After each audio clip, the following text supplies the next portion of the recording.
You are now tuned into FNL Radio. Keep making noise! Keep making noise! Real Talk Radio with DJ Jaden. Friday night in Christmas. Friday night. You ain't got no job.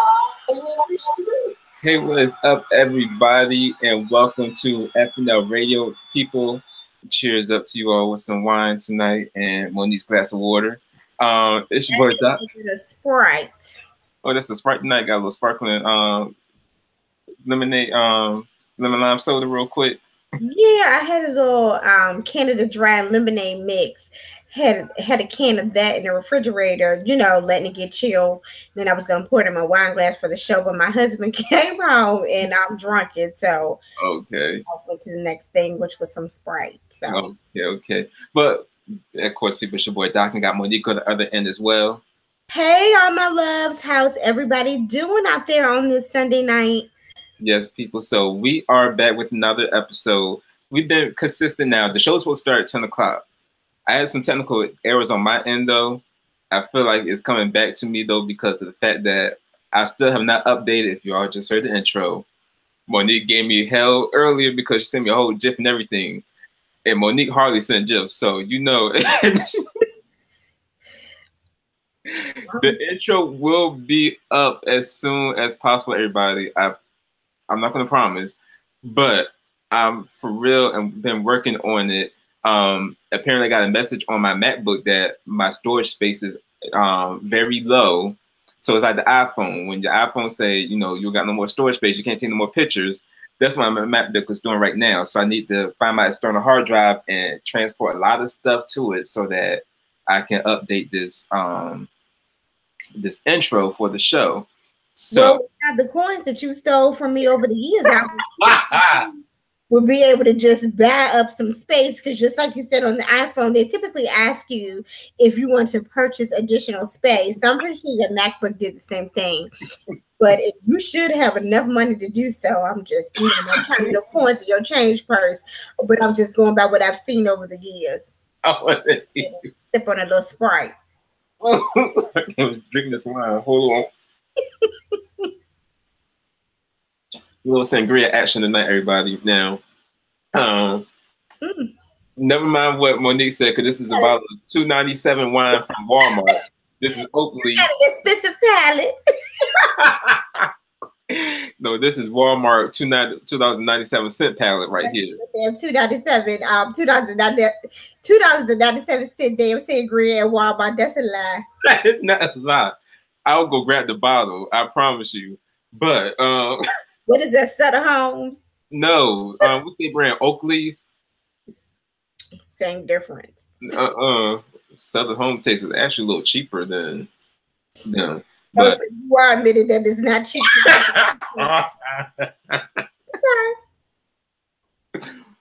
I also got to take a picture real quick too. There's a church. It was at an old 7-Eleven. If you are in the 757 area, there is a church that is, like I said, old 7-Eleven.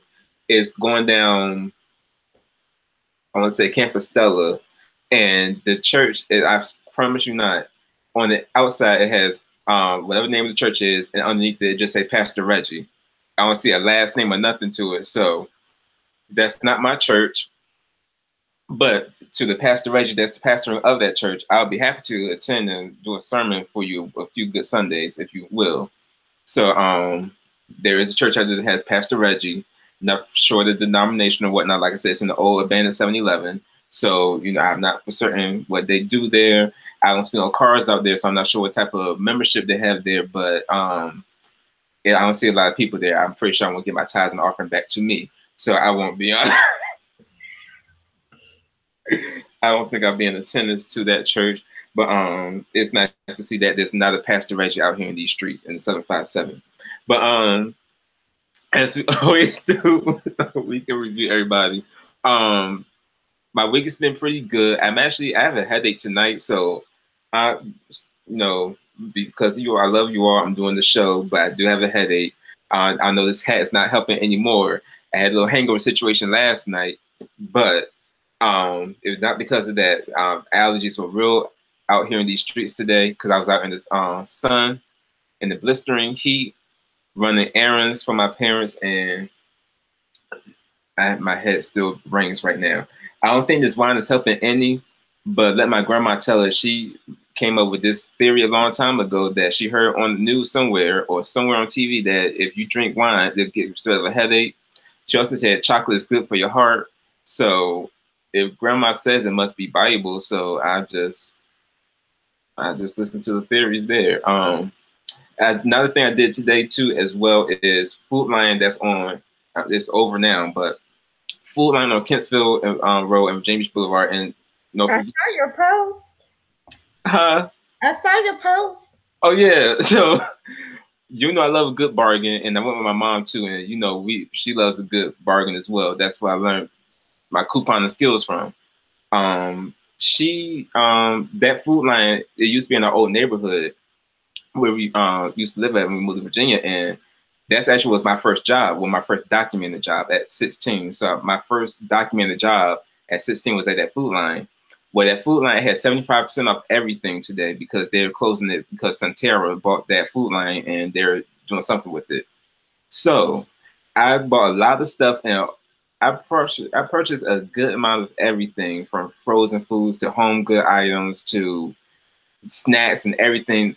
A lot of y'all motherfuckers didn't check the dates on y'all snacks though, so I'm pretty sure y'all going to be coming back sick by tomorrow by not checking those dates. I saw some dates outdated back in March on some of those chips. So that's your black ass business. But the line was ridiculous. I ended up paying for a whole lot of stuff that would usually cost about $160. It only cost like $30. So I had a nice deal there. And my mom made out real well as well. And that's all I pretty much did this week. So, I had a nice, real comfortable week, but still been busy because of the month. So that's why I couldn't do the intro for you all. And I did also shout out to Euro. He's an artist in the area, Euro C. Smith. I did an interview with him on Saturday. So that interview will be posted on the channel by tomorrow because tomorrow is his single release. So you'll be on the lookout for that on YouTube as well, everybody. Monique, you're not being replaced or anything. I'm not doing outside jobs, but it was literally a last-minute interview.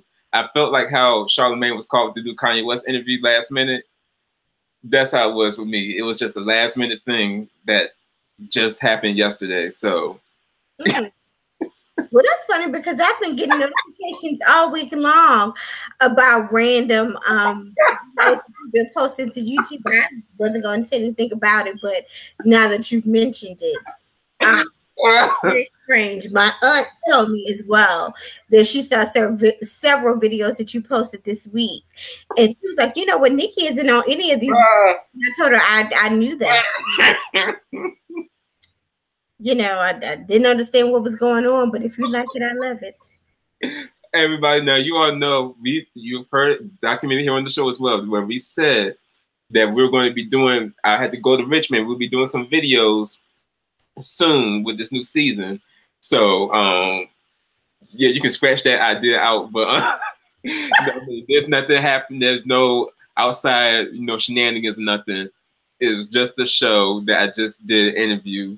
That was all because you weren't available. Well, you never called me to see if I was available. You nor Euro. I never got a phone call from either one of you niggas. So I'm trying to figure out what the hell you're talking about.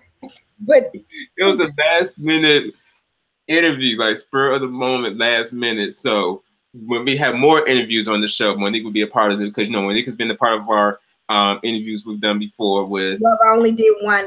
I wouldn't say interviews with as in the plural sense of the word. I've done one interview, and that was with Day 26, and it was so long ago I don't remember. On the technicality, it was too. Because remember, there was the technical difficulty on the first part of it. Then we did end up doing the second one, which aired. So we had a Kaya and Maddie situation. Oh God. This is not a Kaya and T.S. Madison situation, everybody. You will not see me walking off and saying, where my keys and where, all that stuff, and see me pulling off in the handicap van. No. So this is, it was just a miscommunication. But in order for there to be a miscommunication, you have to communicate with the person that you supposedly have the miscommunication with. And yet again, I say, never received a phone call, a text, or a letter from a pigeon or anything like that. There was going to be an interview with a certain someone by the name of Mr. Euro at all this week. That is all I'm simply saying. Nor was I invited to do the scissor video. And oh my goodness! Posted this week. Okay. In the other interview, in the other video, talking about the doc report, I did say that the channel would be more so now if Monique want to do videos too, and she just want to upload something. I did put that part in there. Okay, I never saw that. Never heard that. This is my first time hearing that. But let's digress. Okay. Yes, so there will be more Monique on the show as well, people. A lot of backpedaling, and as the girls say, pussy popping. Yes, I've learned that, and that terminology, and I see it fits and suits you very well. Oh goodness! So, Monique, how's your week been? It was all right until 2 minutes ago. What about tissues? Bought some tissues today though, 47 cents. Some puffs with lotion tissues, so I need those tissues. Find them because But I had a pretty decent week all in all. My mom is still sick, and earlier this week I had to transfer her to a nursing facility for rehab. So we're going to see what the outcome of that is going to be. I'm pretty much just kind of busy. I had some company come in from out of town yesterday. So people back at home from Newport News so they could visit with my mother. So, and then, excuse me, this morning, Jaden, I took Jaden to get some breakfast, had an altercation with a white bitch. Almost had to put hands on her. But other than that, like I said, and then just this evening when I learned about, your fuck shit, I can say pretty much I've had a pretty good solid week. Thanks for your concern. Well, that's good. And like we always tell you all to keep Monique's mother in your prayers, everybody, during this time. So, and something else that happened on yesterday as well, people. So, y'all know I would say it's a love-hate relationship, but Brandy's album, now, her album, Never Say Never, the second album, came out 20 years ago yesterday, everybody. So, I sent out a tweet asking you all what your favorite songs off that album.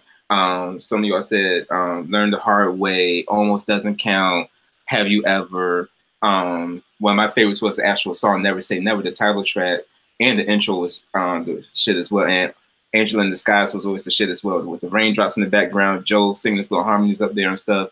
But came out 20 years ago. And I remember I bought the CD. I was 8 years old, and I bought it from Ames. I don't know if y'all remember Ames department store. So I'm pretty sure, even though I'm young, I'm telling my age a little bit because I don't y'all know what Ames is. I remember Ames and Bradley's. Yes. Oh, goodness. And then I remember there was a Bradley's. It was probably Bradley's or Builder Square. No, it was Bradley's. That was at Tower Mall back in there in Portsmouth, too. So, yeah, I'm old people, low key. But so yeah, I remember buying it from Ames in the CD department because I think they had just opened the CD department there. And I remember I used to buy CDs from Montgomery Ward too. Montgomery Ward used to have a CD section as well. There was Blockbuster Music, and of course Sam Goody and The Wall before it became FYE and all them other places. But usually you go to a department store and get your CD. So that's why I bought the Never Say Never CD from. And again, that CD was the shit. That's when Rodney Jerkins, even though he had produced before for other people, this was the first time we had that chemistry between Brandy and Rodney Jerkins. They were like the magical team. And we got the Brandy Monica duet, The Boy Is Mine, #1 for 13 weeks on the Billboard Hot 100. Their first and only Grammys together so far. And yeah, so it was a lot of stuff, #1 singles back to back on the album with The Boy Is Mine, Have You Ever, We got Top of the World with Mace. Word on the block back in the day was that she used to fuck with Mace, but that's none of our black ass business. But again, this is at a time when Brandy was, you know, everywhere. She had the doll, she had Moesha, she had Cinderella, double platinum, because that's a majority that never songs were on the double platinum with Diana Ross movie as well. So she was the shit. Like she had everything at that point. So yeah, and if you guys, and I'm gonna really show my age, you guys know that Brandy actually started off on the sitcom Thea. Yeah. And it was about a family. I think it was 3 children. Brandy was the middle child. She had an older brother. Well, it was 4 kids, actually. Like I said, Brandy had an older brother. She was right under the older brother, Jason Weaver.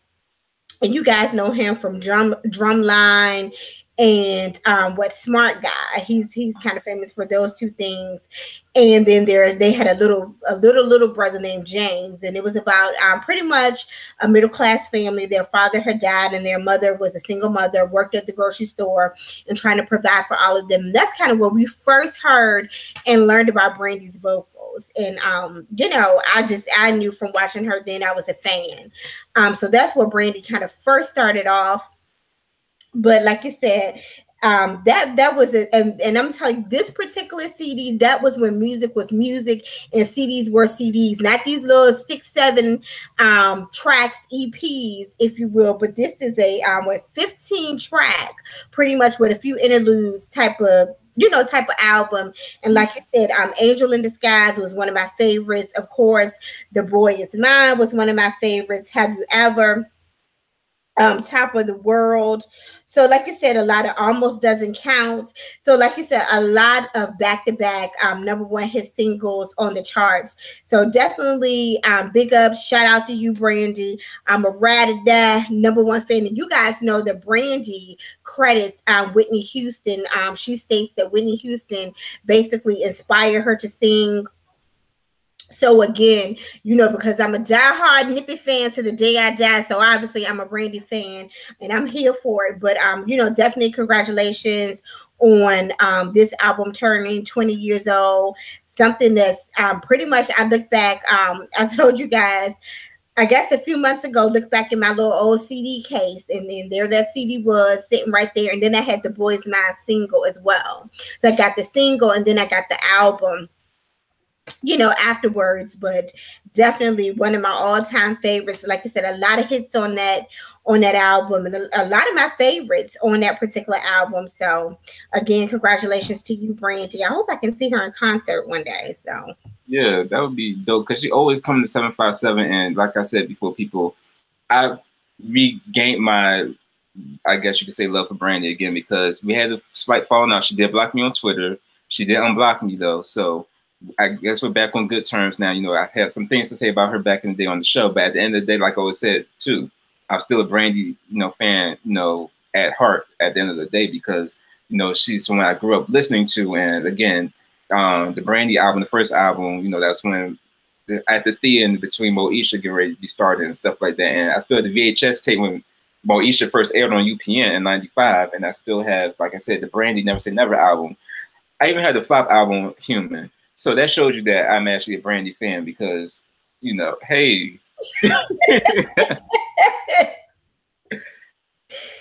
He is so bad. I told you earlier when I had the altercation with that white woman, he cussed at that lady and was like, fuck you.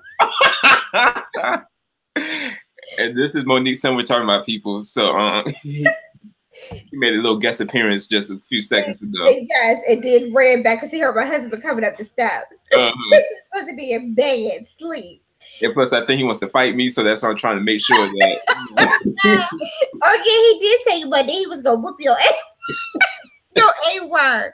Your son is, like you said, bad as hell, and you know he kept on cussing today after that incident, because I was actually on the phone with my aunt. It's really not funny. He was like, "Mommy, I don't know what the hell just happened. Get the hell out of here!" And my aunt was like, and we were in we were in the car, obviously, so I had it on Bluetooth. So I could hear it, but she was like, okay, Jaden, I know you're upset, and I know, you're nervous about seeing your mom, go off and go at it with that woman, but that is not a reason for you to keep using cuss words. As I always tell you people, that is his brother's child. When I told my husband, he was like, he doesn't get that from me. He gets all that language from you. But yes, he is bad as hell. But getting back to what we were talking about, you guys definitely leave the comments below. Let us know if you guys remember this album. What are some of your favorite hits and songs from this album? Yes. And starting off the show too, we do have to give our recipes condolences as well. So 2 high-profile deaths happened this week, a couple of days from each other, in the same manner. So it's strange and it's sad, and it brings a lot of awareness and a lot of concern to the topic as well. But Kate Spade, who you all know, fashion designer, handbags, the Kate Spade store is almost at every outlet store. Remember Keely from 3RW and No More, she shouted out Kate Spade in the song, on the song. So Kate Spade has been like a prominent figure in fashion for many, years. Yeah, for many years. I have a few of her pieces. Yeah. Yeah, and everyone, even my mom, Mother's Day, you get her something from Kate Spade outlet store real quick, and so she was found dead by her housekeeper on in her Manhattan apartment on the 5th, and it was a suicide by hanging. And they reported that she left a note addressed to her daughter saying that it's not your fault. But then at the end, she was like, ask your dad. And there's been word around the block that she's been struggling with, mental health issues for a while, but it's, of course, swept under the rug. And they say it probably was a lot of stuff that was brought on as a reason because they're saying that her husband wanted a divorce, but she didn't want a divorce. So it's like her and her husband been going back and forth. Yeah. So that's why in the note, reportedly she put in, ask your dad. So yeah, I don't mean to cut you off, but apparently they have been separated for a number of months, and they were living apart. And he just kind of states, and her husband is actually Andy Spade, who is the brother to the comedian David Spade. And David Spade he's actually pretty funny. I don't know if you used to watch this show. Reggie, but 8 Simple Rules. Yeah. My teenage daughter with John Ritter, and I can't ever remember her name, but she's always gonna be Peggy Bundy to me. Yeah. She played he played her younger brother, and kind of moved in to the home with Peggy Bundy and her kids. That was right after, remember, John Ritter passed away. And so I guess to kind of revamp the show, they kind of brought David Spade in for him to live there. He was actually really, really funny. So he was Kate Spade's brother-in-law. But according to her estranged husband, Andy Spade, he stated that she struggled, with her own personal demons. At one point, she was, I guess, seeking help and seeking like therapy and things like that. She was also on some medications, because I read something that stated that her dad urged her not to take pills like the day before her death. Her sister also came out and said that after what was his name, Robin Williams. Yeah, after Robin Williams' suicide, she became like very, I guess, occupied and interested in with I guess the way that he died and his suicide and things like that. So just a sad, tragic story. Her daughter was only 13 years old.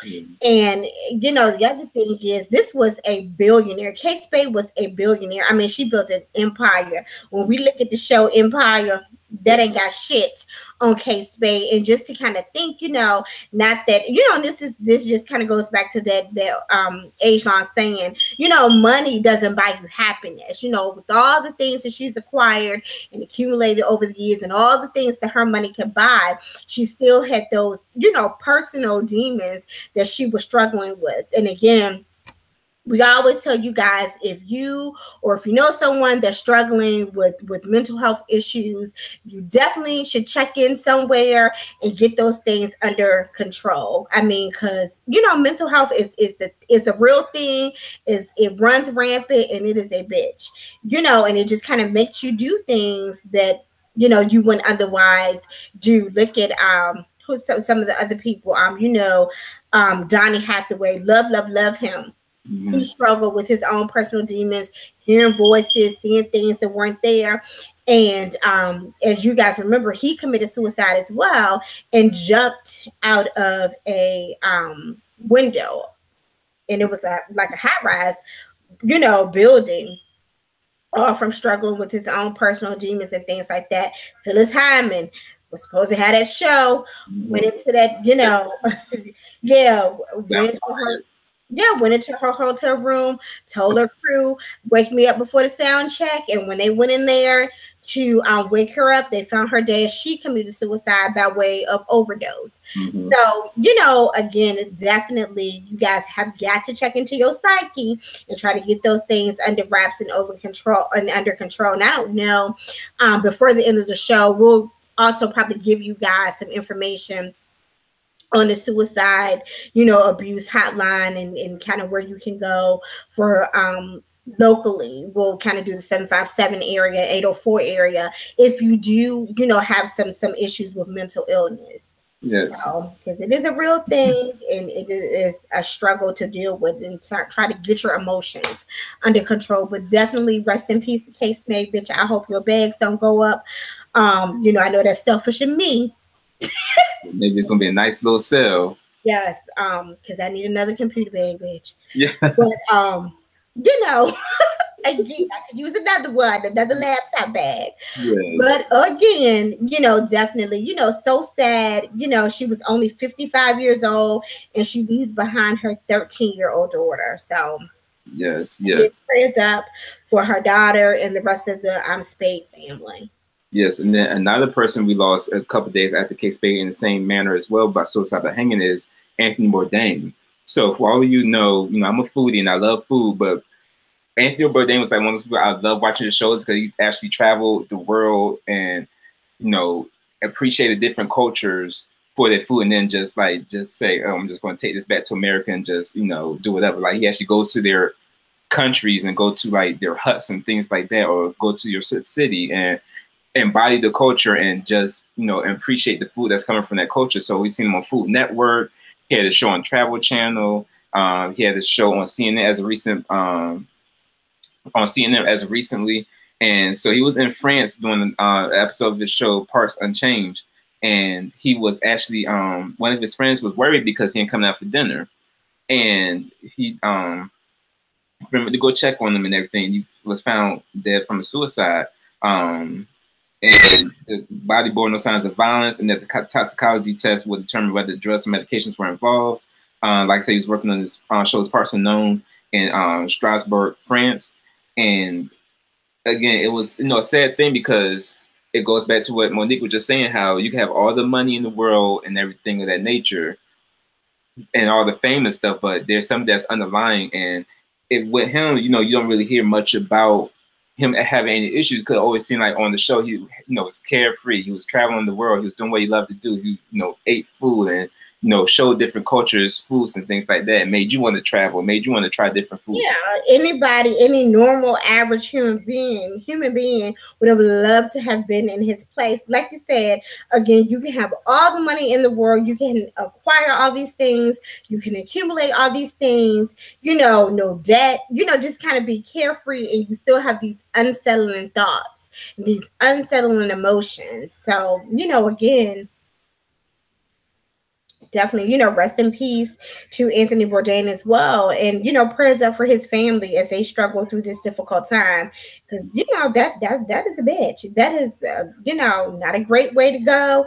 And again, it's very shocking. You think that you're just going in to check on somebody like look at Kate Spade's housekeeper. You coming in to do your job that you do every single day, and you walk in and find this woman hanging. Yes. and he leaves behind a wife and a daughter that was born in 2007. So she's 11 years old. She was just born last year, or yeah, 2007. Excuse me. So she's like 11 years old by now.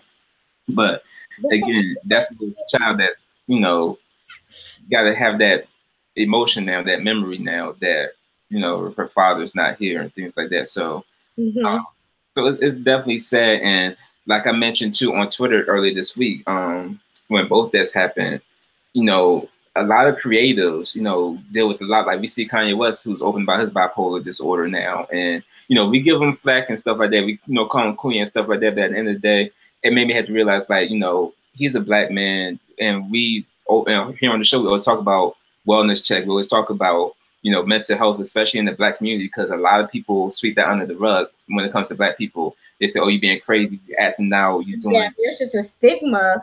That's a negative stigma, I should say, attached to someone who has a mental illness, like you said, bipolar disorder, schizophrenia, schizoaffective disorder. There's such a negative stigma and connotation attached to that. If you're going to see a therapist to talk through some things, if you get put on medication, to kind of help you mellow out and calm yourself and get your emotions intact and things like that. So, again, we always talk about it in the African American community. It's a killer among all of us, whether you're black, white, yellow, brown, indifferent. But, again, you guys, please, we urge you that if you have any issues, if you feel unsettled about things, if you're hearing voices, you're seeing things that aren't there, and and that's just not normal. Definitely, please get the help that you need. Yes. And, like I said, too, if you're, I know people who deal with mental health issues. Luckily, they, some people, I know that want to, go off the other end. But, it's all about talking to people. Even when they don't feel like talking, just let them know, at least just say, I'm here if you need to talk. If they don't feel like talking at that moment, because sometimes they want to have their moment. And you can't just force yourself on it, because that may them trigger even more a little bit. But just say, I'm here. If you need to talk, I'm here. So just knowing that they have that voice, know that you're there, can help save someone, So again, definitely we'll, keep our update on any more information. And we hope you don't have to, hear about anything else like this the rest of this week.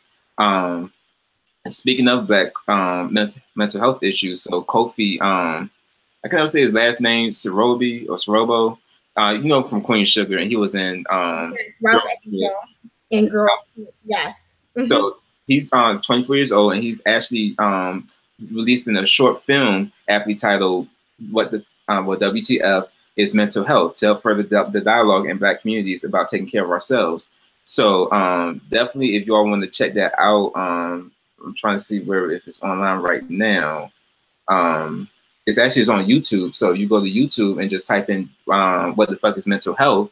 You'll be able to see Kofi's short film regarding this. So again, it's definitely going to be a looker, and for just not everybody who's dealing with it, but especially within the black community, because it's a very dangerous thing that's swept under the rug a lot of times. So we definitely encourage you all to check that out, and again, encourage you all to get help if you need help.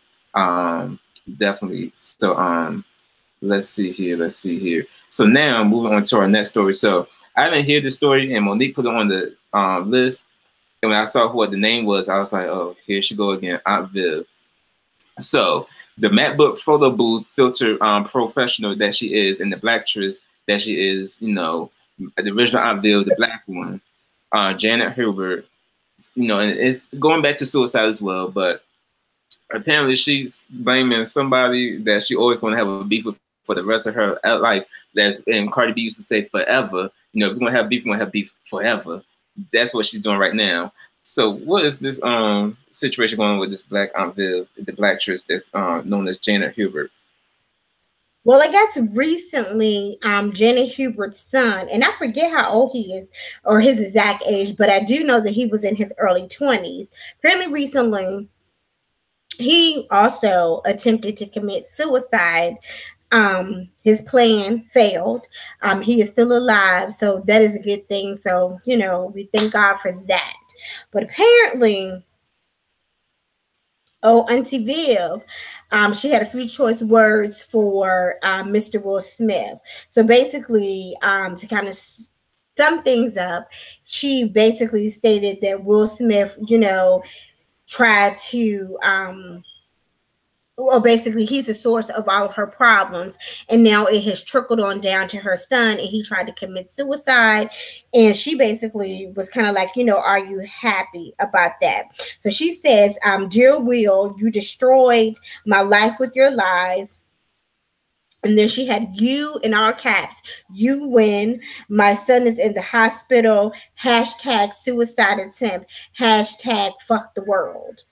Or fuck you world. So again, I am not sure why she thinks this, why she blames Will Smith for this. And you guys know we've talked about her before. It's kind of like the whole Monique thing. She basically states that she was blackballed out of Hollywood, and after she was fired from Fresh Prince of Bel-Air, I guess Will Smith told other producers and things like that, other actresses, actors, things like that, that she was difficult to work with. So pretty much it became hard for her to land other roles and other gigs after Fresh Prince of Bel-Air. And she is still upset, very upset about that. We've, again, like I said, talked about her in the past. She has read Will Smith, Jada Pinkett-Smith for filth regarding certain issues, regarding certain things that she has taken issue up with them.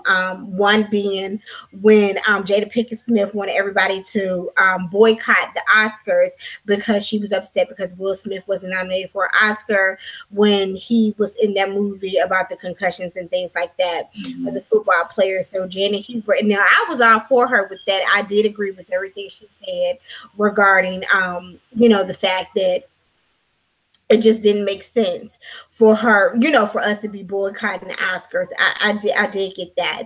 Then there was, another issue where they the cast reunited, the cast of Fresh Prince of Bel-Air reunited. Everybody was involved with that whole reunion except for her. So now again, she has taken to social media because she is upset with Will Smith and she blames him for her son's attempted suicide. So again, like I said, I don't know. As far as I know right now, Will Smith nor has Jada Pinkett Smith have they responded, to these allegations, to these rumors and things like that. But you guys, again, comment below and tell us what you think. Do you guys think that, Viv has some mental health issues going on herself and she needs to seek some treatment? Or do you think she was justified in what she said and did? Do you guys think her feelings are valid? Yeah, and a lot of you all, thinking that she got something going on with her too. So at Bianca Ray said, just using a scenario, Janet Hubert falls off the bike while getting a morning ride in. Then she put, as what Janet would say, ouch, fuck you, Will Smith, this is all your fault. At Naja for Life said Janet Hubert is a level of crazy I never want to encounter. Someone else said something is wrong with Janet Hubert for real. She's a big example of why holding on to grudges are pointless. Life goes on either way. And, another one said she needs healing. Stop blaming Will Smith for everything that goes wrong with your life. I feel like eventually we might see her on a Young Fisher Life because, like you said, something in this. I think she's too prideful. Yeah, and this is something with the whole, because she get on Facebook. Facebook is her avenue, along with her MacBook filters for the photo booth. But this is something that just happened, recently, again, with her son. So for her to blame Will Smith, it's like, how does that correlate? Because obviously Will Smith hasn't talked to you in decades. You got mad at him. You did your little, comment, sans little, filter on your video that last time we talked about you in that yellow shirt and that wig. And, we haven't really talked about you since then. So it's like every year around the same time is when we start hearing some stuff from Janet Hubert. She just, needed, I guess this is her way of giving her yearly check-in to say, I'm good or I'm here. When we say we got to check a post on people, I guess this is her way of letting her know that, hey, she got a post. But it's like, at what regard at your old age? Because Will Smith is almost 50 himself. So it's like, at what point are you going to stop blaming him and just say, hey, you were young, you were, hot shit then. You were, Will Smith, you were Fresh Prince. So if you did do something or you did rub me the wrong way, it's like, talk it out. And someone even mentioned, if Janet should go on Jada Pinkett's show, Red Table Talk, because, she has this Facebook show with her mother, and her daughter, Willow.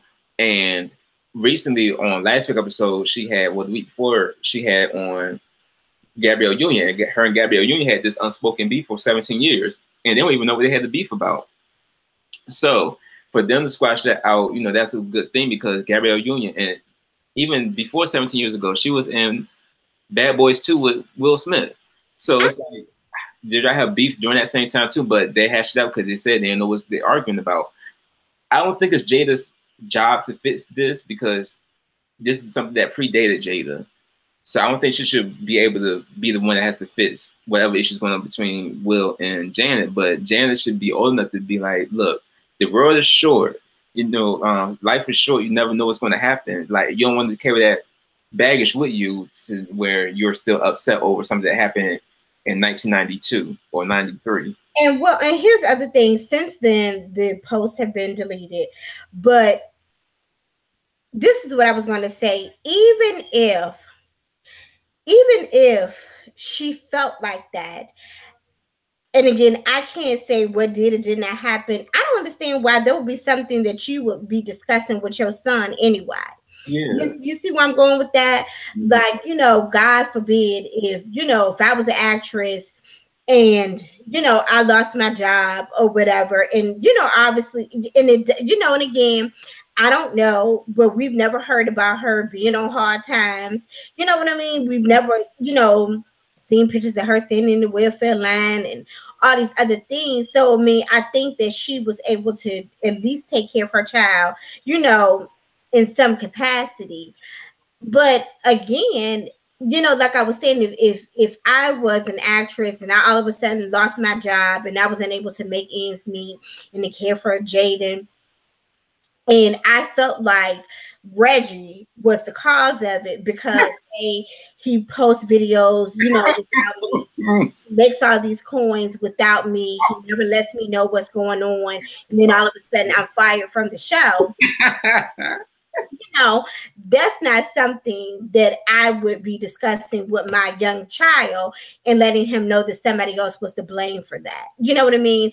I don't think that is a conversation that you should have with a child. Now, granted, in my household, it would work a little bit differently because, Jaden already want to whip your A word. So that would just give him more ammunition to what I'm just playing. But you see what I'm saying? Yeah. I don't think that that is not an adult conversation that you would have with a child, and again, who knows? Her son, that may not have been the cause of it at all. And it sounds like, again, she just wants to have something to go after Will Smith for. Who knows? Again, that might not have ever been a thought process in that child's head, that he was going to commit suicide for that particular reason. Mm-hmm. And again, the reasons haven't been released. All we know is that she just made this post on social media blaming Will Smith for it. So, girl, we're going to send up the prayer warriors for you and your mental health issues, and, hope God can restore your psyche as well. Because it sounds like you have some issues going on, Miss Hubert, and I hope that you get yourself together for the sake of your son, because now you need to be able to take care of him, and you need to be able to take care of him with a clear mind. Exactly. So, if we hear anything next week with Miss Blacktress herself, then we'll let y'all know. But speaking of the Smiths, so Jada Pinkett, like I said, she had this talk show, and Jaden was on last week's show, and she, revealed, and I not remember hearing about this a long time ago. I don't think we ever talked about it on the show. I remember a long time ago when they did an interview, and I think Will was the one that said that, Jaden moved out the house when he was 15. There was word that he was emancipated and stuff like that. While he wasn't emancipated, I guess he had to be emancipated if he moved out at 15 because signed his own lease or whatnot. But at 15, he moved out. At 15, he moved out of his parents' house, and Jada said, and on the show that he's 19 now. So she said that one thing I've learned that every child needs something different, and she said that she remembered the day specifically that was probably one of the most heartbreaking moments of her life when he just told her, "Mom, I got to leave here to live my life." And I'm thinking, you're 15, what kind of life you need? But and then she just remembered being devastated. She was like, "He's right. The time is now. He's 15. It's time for him to leave the house." So that it brought on that whole parenting around rich situation, because Jada's mom was like, I could never do that. Like that, y'all have a different way of parenting. And I respect your all's parenting choices, but I just didn't raise you that way.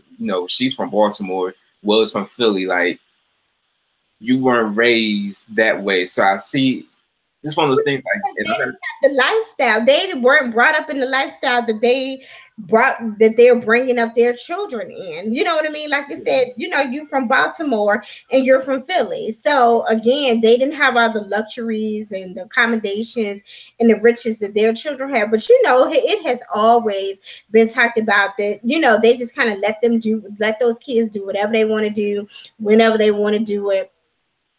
Their child had all her hair shaved off and shit at the age of 12 years old. You know what I mean? I mean, they have always just been bizarre when it comes to parenting and these free thinkers and free forms and freestyles. Again, I wouldn't dare let my child, leave the house or emancipate him and just let him run wild at the age of 15. Yeah, and that was, and that's what I was thinking too, like, 15.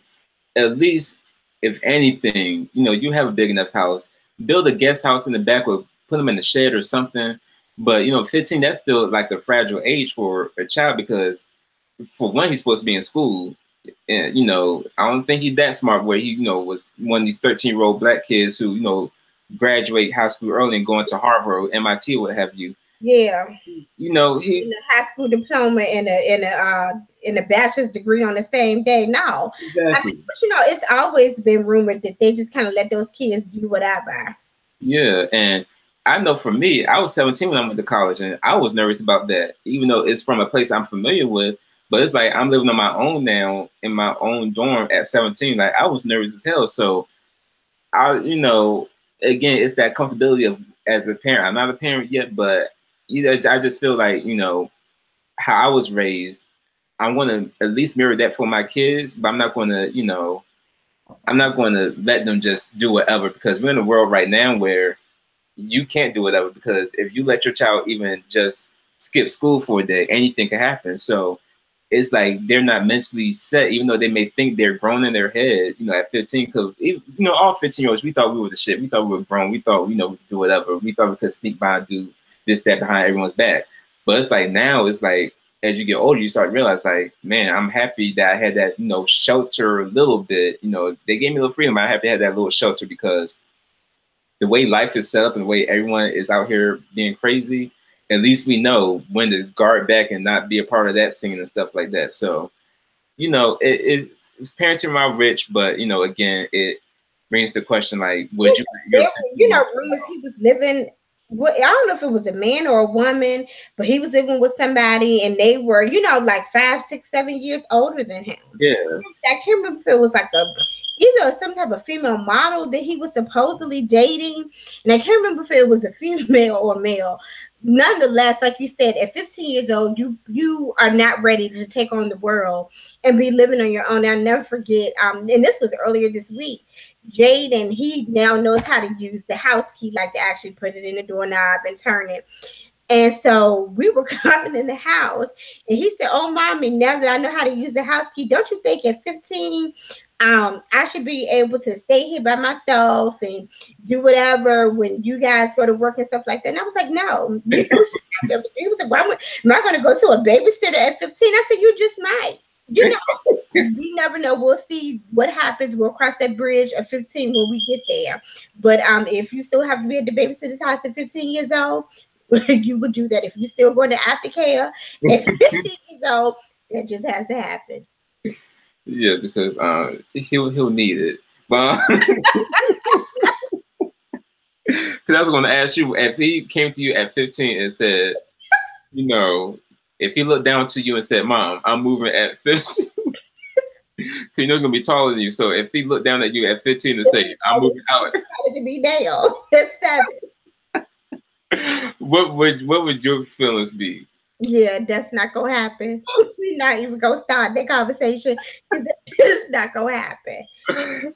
And you know, like you said, and even with their boys mature a whole lot slower than girls in the first place again. So and I'm not sure these topics and these conversations that she has at these red round tables or whatever you call it, they're bizarre anyway. I don't know if she pushing and pulling to get a show, you know, for it to hit the actual TV network. But these topics are bizarre. Don't nobody give a shit about that shit with her and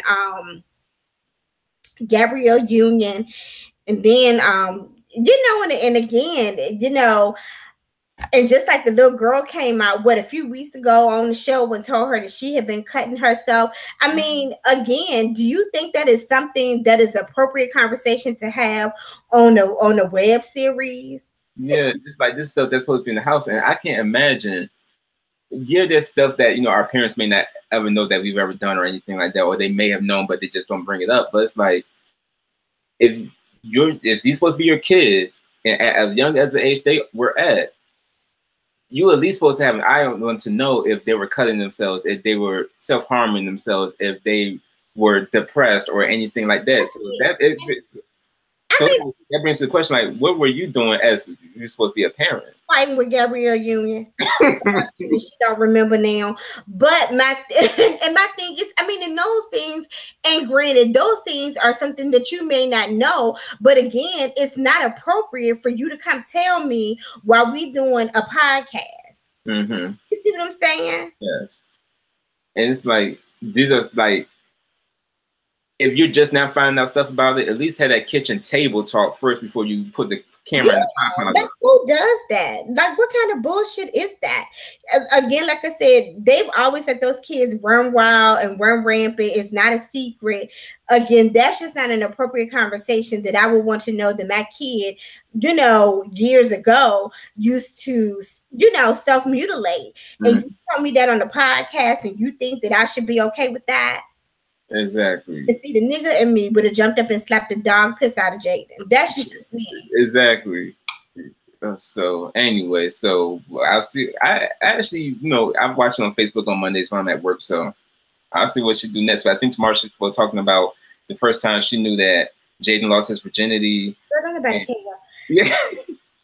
I'm gonna watch it for research purposes for this show because, you know, we got to judge people, so I'm gonna be judging Jada Pinkett from now on. Well, I've been judging them, but, you know, because I've been judging their whole marriage. You know, word on the block is that they get around swinging from here to there, every tree limb for every tree limb. So, you know, take that tree limb as you will. So anyways, so moving on now to Janet Jackson. So I hope that her child, little East, I hope that he is, you know, in the proper setting and not going to be like these bizarre Janet Jackson kids as well. So Janet had to call the popo on Mr. Wissam Al-Amana, her ex-husband or soon-to-be ex-husband, because she was, you know, terrified, or the nanny was terrified. So the nanny had to pull Catherine Jackson and hide her in the bathroom and call 911 and be like, she just don't, you know, she don't feel safe. So, you know, back in the, you know, last year we talked about this on the show too. Randy Jackson piped up and said that, you know, Janet was in an abusive relationship with Mr. Wissam, the billionaire, and that, you know, Janet, even when she did her song, What About, on the State of the Union tour last year, she performed the song and broke down the night she performed. And that song is dealing with domestic violence and, you know, in a relationship. So it's, you know, he's upset. Mr. Wissam is upset right now because he doesn't like the fact that Janet has in the custody agreement that a nanny or a caregiver must be present at all times that he's with the child, who's only a year old now.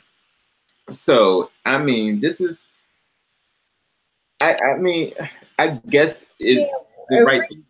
Well, Randy, your ass is a messy queen. Because first, you always love to get it started. You love to get the shit started, and you love to run tail that your ass is always talking to TMZ about some bullshit.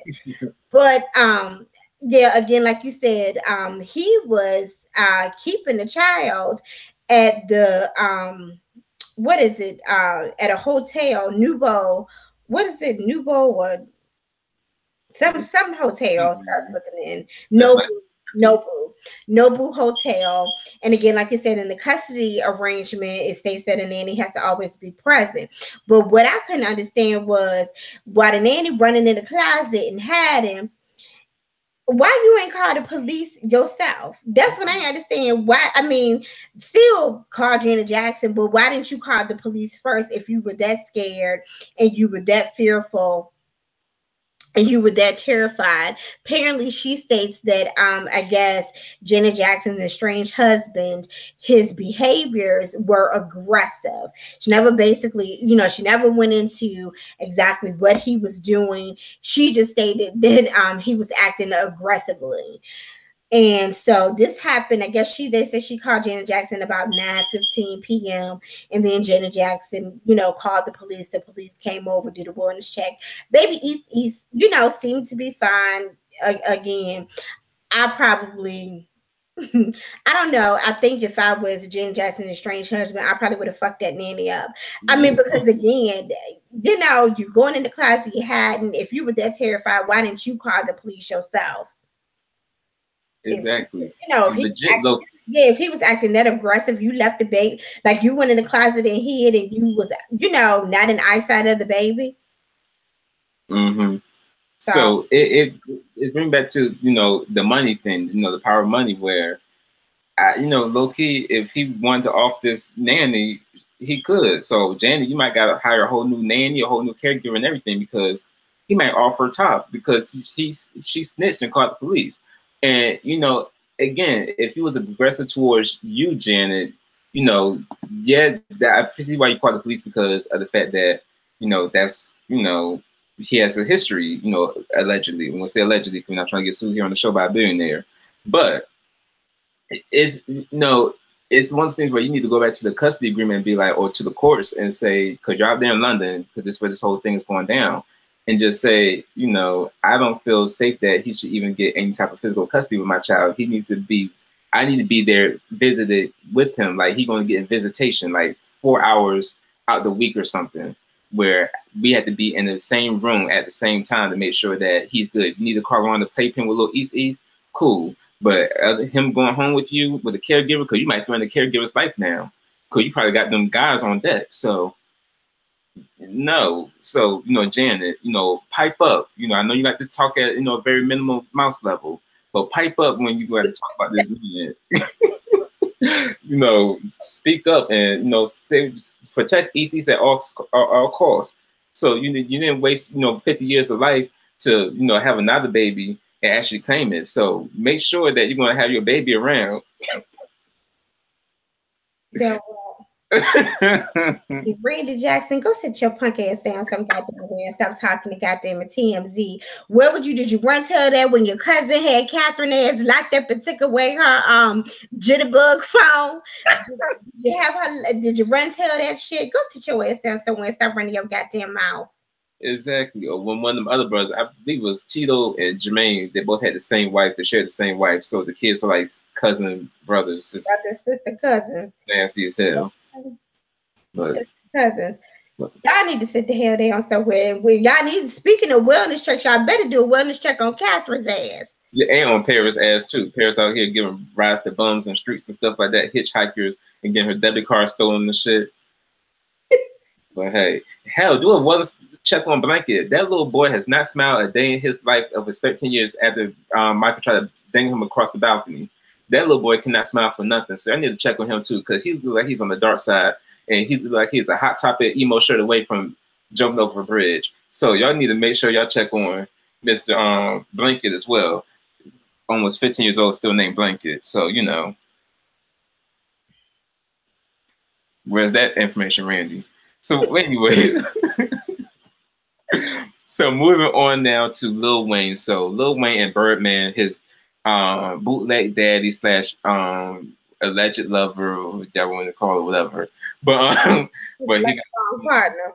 Yeah, life partner. But but Lil Wayne, him and Birdman has been in this battle for a few years now over the fact that Lil Wayne was not able to release the Carter 5. So the Carter 5 has been supposed to come out since like 2015, probably before that as well, because the Carter 3 actually just turned 10 years old this week as well. So Y'all remember that album? That was like Wayne's best album to me, and since everything, because that's the album that had Lollipop on it with Static Major, rest in peace Static Major. That's the record that had A Milli up there. Everyone know A Milli word for word. That's the record that had Comfortable with Babyface, one of my favorites. He had the record Shooter with Robin Thicke.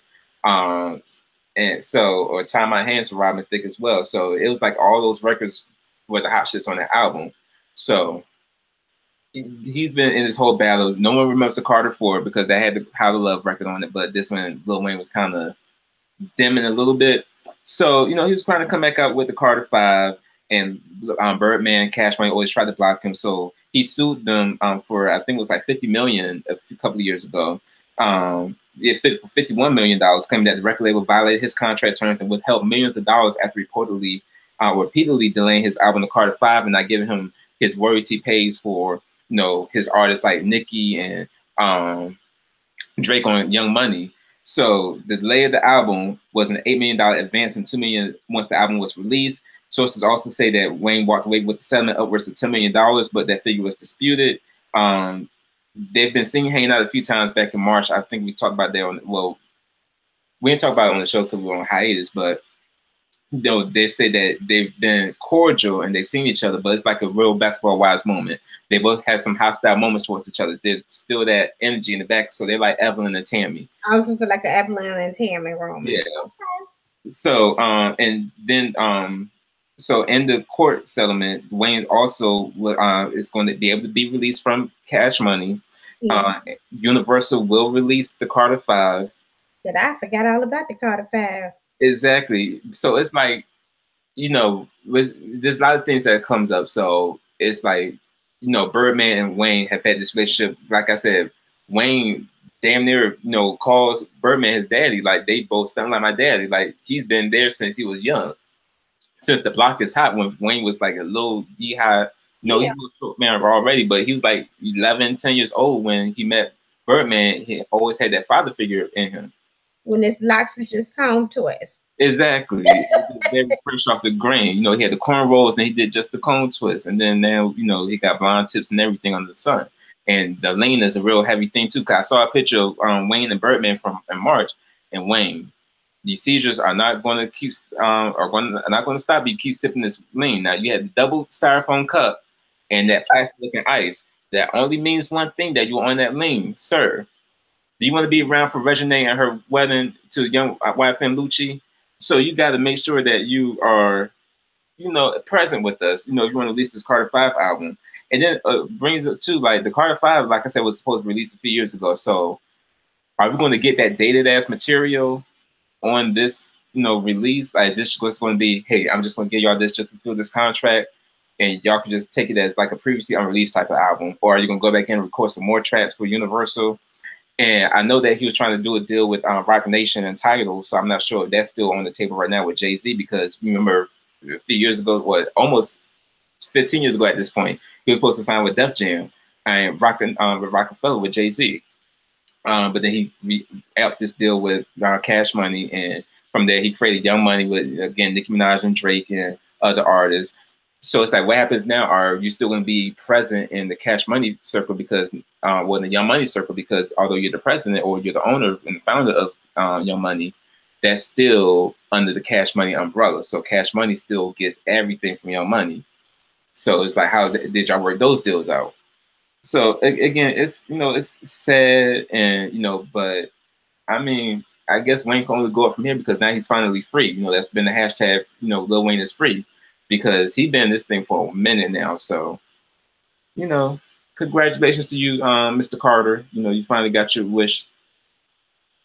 Birdman, are you going to use some of this money to help Tony pay off for this new debt that came out, and your debt too, because the bank took your whole house. Your mansion in Miami, they said, give me the keys. They didn't give you time to put your stuff on the curb. They just say, I'm throwing all the shit in the house too. The bank got your whole house too, Birdman. So, Shit, he ain't had nothing to give him, but shit, he got to pay for his debt and Tony Braxton's debt. Yeah. But at any rate, y'all drop it down in the comments below.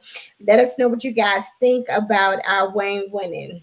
Are you guys looking forward to a Carter 5 album, or are you guys like, okay, whatever? Are you looking forward to the Carter Five? Yeah, okay. Yeah. So again, like, and you know, since Wayne was supposed to drop his album in that 5-year mark, I mean, we've had new artists that have come out. We've had, you know, J. Cole really, you know, surge. We had Kendrick really surge. So it's like, is there room for Wayne, even though Wayne was the hottest rapper, selling 1 million, you know, copies his first weeks and stuff like that with the Carter 3 and Carter 4? It's like, are we really hyped up for Wayne's return? Well, again, because like you said, you know, you've had all these new artists come out, like you said, like J. Cole, Kendrick Lamar, Even Drake. Yeah, who is one of his proteges. Yeah. You know, and again, that whole crowd, like the people that grew up on Wayne are like me, you know, even though I'll be 23 on the 22nd of this month, I'm still that, you know, it's an older crowd. Again, like you said, am I looking forward to it? No, but I am looking forward to Lettucey's next album. You know what I mean? Jill Scott's next album. Yeah. So again, you know, I'm not sure if, you know, Wayne is always going to be Wayne, but I feel like I'm just not sure if the people that, you know, pretty much really, really listen to him besides the folks in New Orleans, you know, I don't know. I mean, again, you know, because it's a older crowd now. So, you know, like you said, you got what, Yo Gotti, Lil Uzi Vert, you know, all those people. Yeah. He's always gonna be Wayne, but still, you have a new, you know, you got some different artists now. So. Yeah. I don't think they could touch Wayne, those artists, but at the same time, I'm not sure who is really anticipating this. And again, look how many years this has gone on, and people were anticipating the Carter 5. And like I said, shit, I had forgot about it. Had I not seen that goddamn article, you know, it just would have nothing that would have crossed my mind. So, but again, like I said, you guys drop it down in the comments and let us know what you guys think. Yes, yes, and someone else to Lil Kim now. I don't know if I talked about Lil Kim and her mansion, because I don't know if we talked about it on the show since we got back. We've only been back 3 weeks now. I've not talked about this particular story, no. But back in early May, her house in Jersey was auctioned off due to foreclosure, and the auction actually started out for $100. I'm not gonna lie, I put a bid in because that's starting for $100 for this mansion. 6,000 square foot gated mansion in Jersey. Now, y'all know I don't like Jersey with every heartbeat of my heart, because I hate that in Jersey, and I have family that's from Jersey. Shout out to my brothers and sisters that's from Jersey, but Jersey is like, you gotta drive X amount of miles just to make a U-turn. They call it a jack handle. So you gotta go all the way around, drive these 5 miles just to go to the other side of the street that you're trying to get across to. Like in VA, where we just go across the street, even in Philly. But in Jersey, you gotta make all that extra effort to just make a turn to go to the other side of the street. That's not here nor there. But if I had to move to Jersey, you know, you would for $500 for a 6,000 square foot mansion. Exactly, but I'm not sure how much the mansion sold for. Let me see how. Well, let me talk about her finances real quick. I got the PDF file. Yeah, this didn't make no sense. The stuff that I read, this didn't make no motherfucking sense, Miss Jones. Kimberly Jones, you need your ass whipped. Yes, where's Biggie to beat your ass when he needs to? But Miss Kimberly Jones and her new face had gone.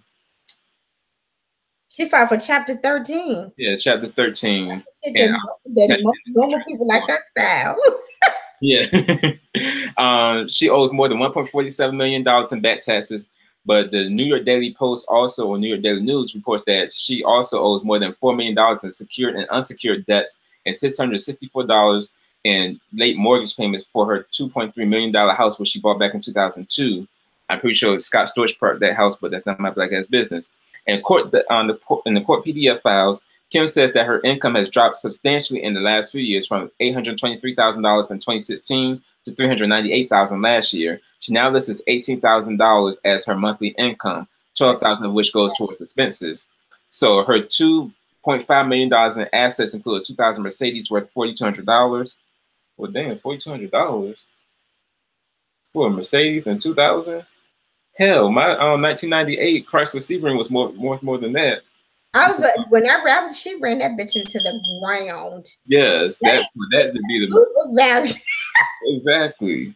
She must have ran that damn Mercedes into the ground. Yes, the engine must be a fuck. But the 2005 Bentley is worth more than $52,000, and jewelry worth more than $25,000. Her expenses include $2,200 a month on wardrobe, $10,000 a month on travel and entertainment, $2,300 on staff, and a monthly mortgage payment of $6,000. And they never even mentioned taking care of your daughter. Where's your daughter and all that shit? Exactly. And who was your financial planner? Lauryn Hill and Ron Ashley? God damn. I mean, ridiculous. Exactly. And that fucking mansion, you should have been moved out of that mansion. I'm talking about years ago, like 16, 17 years ago. You couldn't afford that mansion 16, 17 years ago. Why were you still living in there? Exactly. So I'm not sure if you all can see this on the screen right now, everybody, but you can see where it's like mirrored right now. But you can see that the opening bid was $100. Part of that was my bid.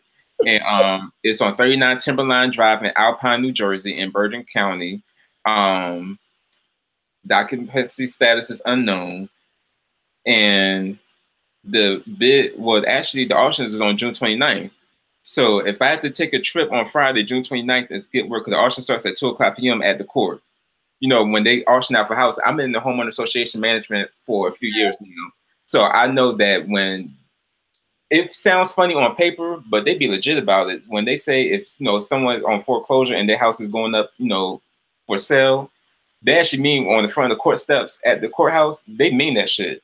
I've seen it firsthand for some of these homeowners I have to work with. So I'm there at this Bourdain County Justice Center on 2 Bourdain County Plaza in Hackensack, New Jersey, zip code 07601 on Friday, June 29th at 2 p.m. to put my $100 down on this nice house. I'm a Febreze the house and whatnot, but I get this house for $100, people. Even if you can see some of these pictures, it don't look even well kept. Like the yard look a mess. Like there's no life on the trees. The paint look like a great goddess. Yeah. Girl, bad. I mean, come on. But I guess when you keeping up appearances, that's what the fuck happens. But see, you should have been putting your goddamn coins away instead of giving it all to the Clorox and Ambi corporations to bleach your goddamn skin, bitch. You should have been putting some saved away for a rainy day for you and your little daughter. This is like the expenses that you have are totally unreal and ridiculous.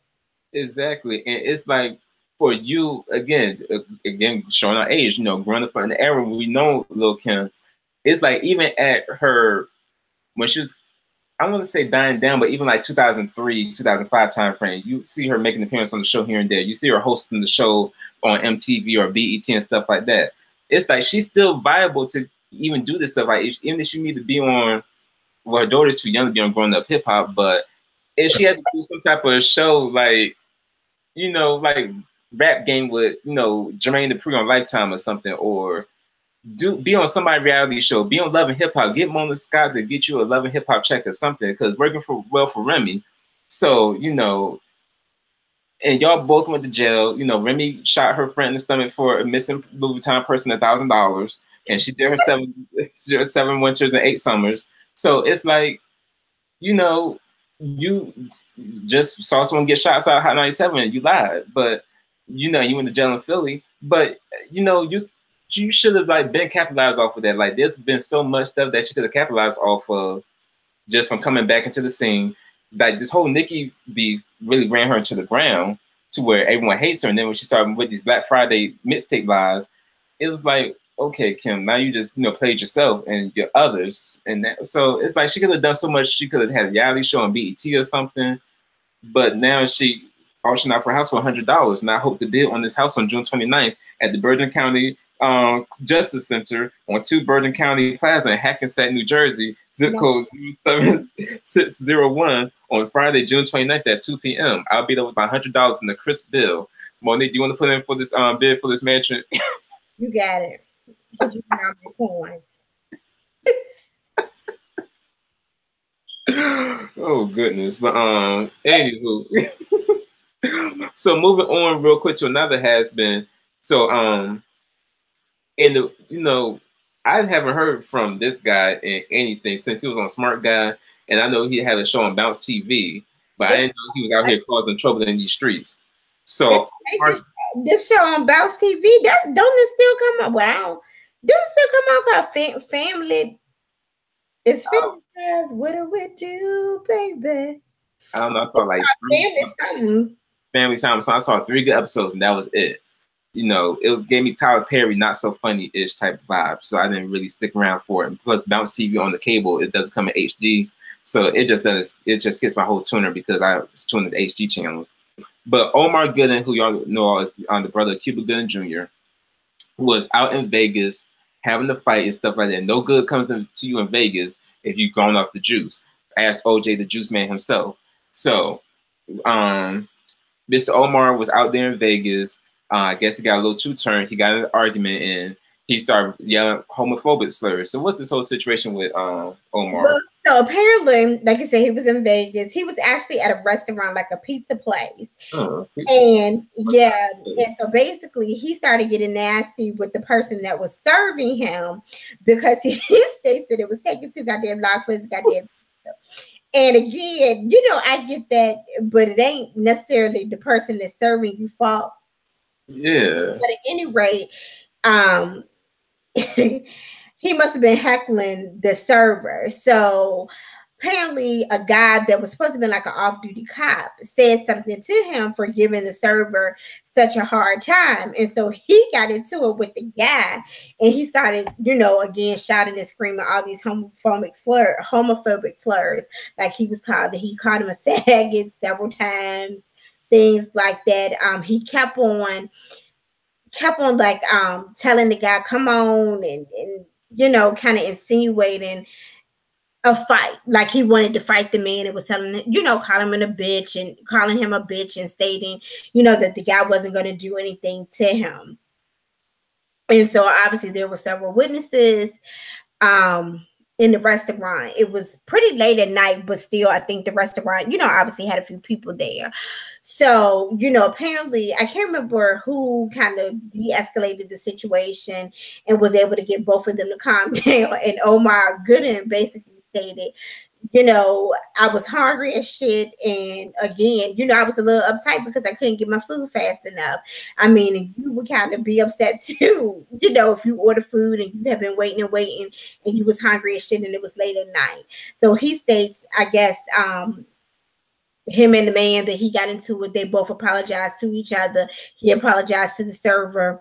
All is well, all is forgiven. And he states, because he said those things does not directly define who he is and his character. He just, made a mistake. He was upset. He was in the heat of the moment. So basically, that was a story in a nutshell. Yeah, he's even called the other man a retard before the security showed up and stuff like that. And like saying his statement to TMZ, he said, by no means am I a hater or homophobic. My apologies for the offensive language, but that does not define who I am.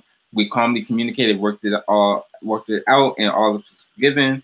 He said, who wouldn't be impatient, if they didn't have their food on time? I mean, I'm that way too. If you go to, where I was at and I was a little impatient at the food was taking a little too long. So I was like, oh, they're not getting a check. I was at Fridays.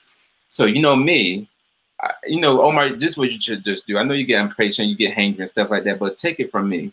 If your food doesn't come out on time and you're upset about it, play nice for the time being, but then what you do is you take that comment card, you call that phone number on the back of that receipt, you get that receipt code and that receipt number, that restaurant number. You call that restaurant or email them at the spot. You tell them about your experience. Don't call management at the restaurant. You call directly and email directly to the customer service on their website. Email them. You tell them I'm up. Well, you say, I didn't get my food on time. This is worked for me at TGI Fridays. I got 2 $10 gift cards at TGI Fridays because of this. Got me, my where did I go to?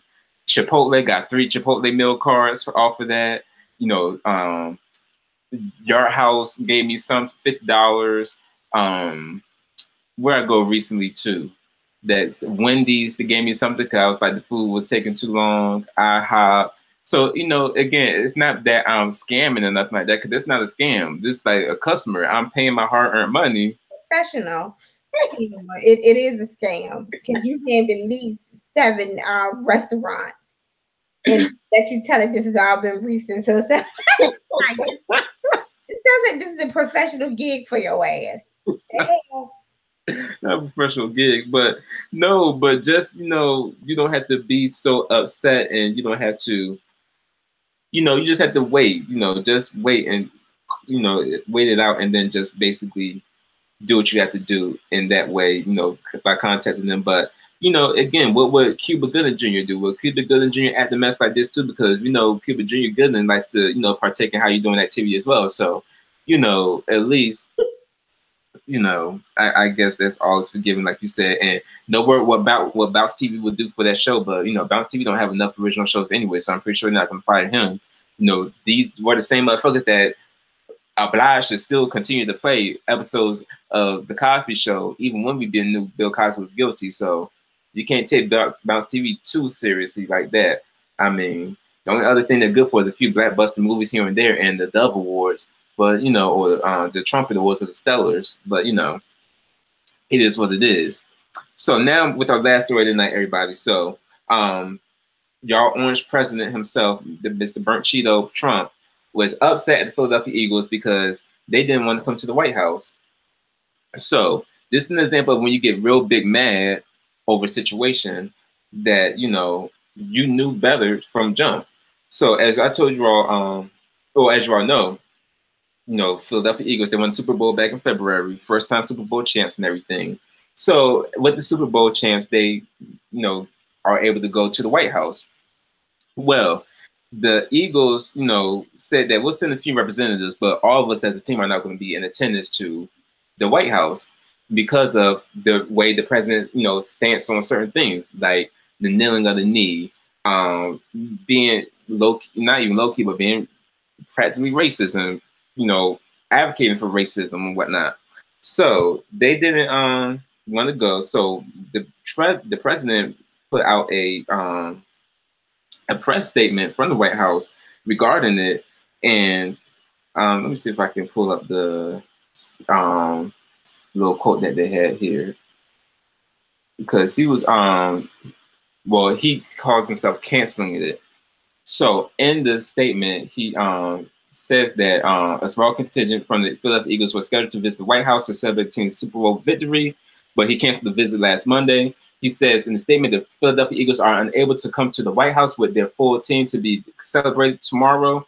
They disagree with their president because he insists that they proudly stand for the national anthem, hand on our heart in honor of our great men and women of our military and the people of our country. The Eagles wanted to send a small delegation, but with the 1,000 fans planning to attend the event deserve better. These fans are still invited to the White House to be part of a different type of ceremony, one that will honor our great country, pay tribute to the heroes who fight to protect it, and loudly and proudly play the national anthem. I'll be there at 3 p.m., blah, blah, blah, blah. So then on Thursday, the White House also released another statement, and let me see if I can get to that statement here. So in that statement, they said, all right, so my phone's having an issue, right? Oh, never mind. So in this statement, they said, after extensive, let's see, on Thursday, May 31st, the team notified the White House of 81 individuals, including players, coaches, management, and support personnel, would attend the event. On Friday, the Secret Service cleared for the participation. These individuals, along with more than 1,000 Eagles fans, were scheduled to attend the event. Last Friday, citing the fact that many players would not be in attendance, the team contacted the White House again and attempted to reschedule the event. The president, however, had already announced that he would be traveling overseas on the dates that the Eagles proposed. The White House, despite sensing a lack of good faith, nonetheless attempted to work with the Eagles over the weekend to change that event format that could accommodate a smaller group of players. Unfortunately, the Eagles offered to send only a tiny handful of representatives while making clear that the great majority of players would not attend the event despite planning to be in D.C. today. In other words, the vast majority of the Eagles team decided to abandon their fans. So the fact that they try to make it look like the Eagles were just abandoning their fans when Trump knows damn well why they wouldn't be in attendance in the first place. I mean, you call the NFL players sons of bitches. You have, pretty much taking the nil thing as a negative when it's actually supposed to be a positive to actually show, hey, there's a lot going on in America. Yeah, and it was still can't get a job. Yeah, and it was never about disrespect to the people in the military, people who fought and served, in the military and who fought for our country. It was never about, disrespecting the flag. It was about, again, the racial injustice in today's political climate. That's what is about. That's what it's always been about. The fact that minorities are pretty much shot and killed when they have any type of encounter with someone from the police force versus someone that is not a minority, who kind of, if they have an encounter, pretty much they get to walk scot-free, or they are, pretty much they are taken into custody and they live, versus, everybody else, the minorities, people with brown skin. That's what this whole thing has always been about. Again, like you said, pretty much by the time that the visit to the White House was supposed to take place, the only people that was going was pretty much the people that poured the water out the pour the water that comes out the Gatorade pitcher. So, again, like you said, he tried to make it seem like the Eagles were abandoning their fans and letting their fans down, and that was never the case. And just like, we just had the whole NBA playoffs and those things, the Golden State Warriors won, but just like LeBron James and Steph Curry stated, no matter what team went, neither team was going to go to the White House. Exactly. And, at this point, I doubt, if the Major League Baseball teams, because hell, most of them are Hispanics, and you had to build a wall up to keep them from coming, so you're probably your best bet to invite the folks to the White House is probably the National Hockey League. That's about it. Car. Yeah, they are. Whatnot. Color. The Hispanics, you done tried to build a wall and keep them from coming over and jumping over the wall. So ain't nobody checking for you. Didn't nobody want to come to the White House. You knew it, that a whole bunch of niggas won't go be up in there. Like you said, you call them sons of bitches. You're killing our folks. You're letting the cops get away scot-free with killing our folks, killing our kind. Boy, bad. Ain't nobody checking for your ass. They had every right not to show up. And their coaches, supported it. Like I said, pretty much it was like the athletic, trainers, like I said, the people that did pour the water in the cups on the sidelines, out the Gatorade containers, So again, I think it probably had gotten down to about 4 or 5 people that were actually going to come to the White House. So, let it go. You need to go fix the country. Drop them goddamn gas prices down. That's what the fuck you can do to make America great again. That's what the fuck you can do, because I drive a BMW X6 and it is taking everything in me not to go back and drive my little small BMW or my Mazda Tribute, because a bitch is tired of paying these goddamn gas prices. Okay, that's how you can make America great again. Drop these goddamn gas prices, because the bitch got to put premium in her BMW X6. Yeah, exactly. And then also, like, back to the NFL situation, Desmond Monroe, a former NFL player who was beaten by the Georgia police. So it's like, these are things that's happening in the NFL, and you're wondering why they're taking a nil. So everything Monique just expressed is basically what's really going on. It's like, that these people are not going to come out for you, and you're making it spending like it's a negative, like they're, fighting the country or defying the country, whatnot. When a lot of our great veterans, my dad and uncles involved, one of my uncles was in Vietnam War. Like, these are people who are vets, who agree with everything that's going on as far as taking the kneel, not standing up for the Pledge of Allegiance and whatnot, or the national anthem. It's like, when things get fixed, when you actually want to speak out and fix things in this country, then we'll, by all means, and Colin Kaepernick can get his job and stuff like that. And Colin Kaepernick, you're a real one with that lawsuit that you're going to be having against, or something you're going to be doing with looking into the records of the president and whatnot, things like that. But I mean, until then, no one not checking for your White House orange Cheeto. So I mean, I guess he did one good thing this week. We're not going to say good thing, but Kim Kardashian did do a good deed where she got Alice Marie Johnson's freedom. Pardon, Brandon. Yeah. So she was like 61, I believe she was, but she'd been in prison for a while for a first offense drug charge. I think it was just a marijuana, I believe. Yeah, and she would have life. They gave her life in prison. So she got that pardon. So that's one good thing, you know. I guess that's one good Kardashian update that we have. That's actually a positive and not a negative thing or crazy outside, whatever. So I mean, Kim Kardashian, you get your cool points, you get your Brandy, you know, badge today, you know, on your Girl Scout vest. But you know, we'll keep seeing if you're going to continue this further down the road. Now, Trump, I don't know why you're trying to pardon Muhammad Ali. Now, Muhammad Ali, may he rest his spirit and soul. But I mean, that's not going to benefit him for nothing. Like, what he going to try to do now? I mean, he can't apply for another job in the grave. So, you know, that's neither here nor there. But we do thank you all, everybody, for checking out tonight's show. Everybody, we cover everything for you all. We will hope that you come back and watch us again, as you always do. Make sure you like, comment, subscribe to the show.